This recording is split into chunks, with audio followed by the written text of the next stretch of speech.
The Year of Miss Agnes, written by Kirkpatrick Hill. Chapter 1.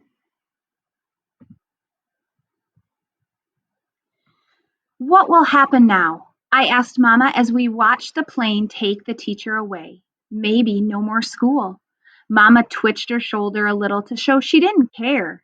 Mama never went to school much, just a few months here and there when her family wasn't trapping or out at spring muskrat camp. She said she hated school when she was little. The little plane circled our village and then flew low over Anderson's store and waggled its wings at us. That was Sam White, the pilot, saying goodbye to us. It was Sam White laughing, too. Sam thought nearly everything was funny. He had just landed with the mail, and there the new teacher was, waiting for him when he opened the door of the cockpit. She pushed right through the rest of us and started talking before Sam even got to say hello. Wait for me. It will only take a minute, she'd said. Please, take me back to town. I can't stay in this place for another second. And he waited. And she'd come tumbling out of her little cabin, leaving the door open, leaving everything behind but the two suitcases she carried. It was kind of funny how she looked. I could tell Sam thought so, the way he winked at us. And then Sam had helped her into the plane, and the engine had roared, and they were up and over the spruce trees and on their way. I knew what she would tell Sam. She'd tell how Amy Barrington had got mad and had busted in her door because the teacher bought mucklucks from Julia Pitka instead of her. And she'd tell about the big boys who didn't listen. And she'd tell about the fish. When we brought our lunch to school, it would always be fish, salmon strips or on stick, dried fish eggs, to eat or to eat on pilot crackers or half-dried fish. The oil would get on the little kid's face and on the desks. Heavens, don't you ever eat anything but fish? And she'd make us go to the basin and try to scrub the fish smell away with lots of Fell's Naphtha soap. And then, with a bad face, she'd scrub the oily ring from the wash basin. That one time, she pushed Plasker away from her desk when she was helping him with his arithmetic.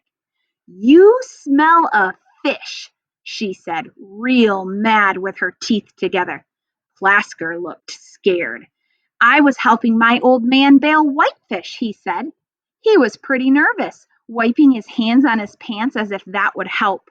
The teacher told him to sit down, and she didn't even help him with his arithmetic. There were tears in her eyes. Right there, we knew she was not going to stay with us. We had a whole bunch of teachers since they started the school here, back when I was 6. Some left before the school year was over, some stayed one whole school year, but none ever came back after the summer. Sometimes we could see the look on their faces the first week they were here, cleaning out their little cabin, putting up pictures on the walls. The ones who looked mean from the very first lasted the longest. It was the ones who smiled all the time and pretended to like everything who didn't last. Maybe they were running out of teachers and we wouldn't get another one. But in just a week, Sam brought us a new teacher. I was helping Old Man Anderson in the store when Sam came in. It was my job to cross off every day on the calendar with an X so Old Man Anderson wouldn't get mixed up and forget what day it was. And it was the first day of a new month, so I had to tear that last month off too. October 1. It was now 1948. Sam was really big and tall, and when I was little, he always used to lift me up and make my head touch the ceiling. Now, I was too big for that, so he just stuck me on top of the counter. Fred, I brought you a new teacher. I kidnapped her. What do you think about that? I had a bad feeling about that, so I asked him, is she nice?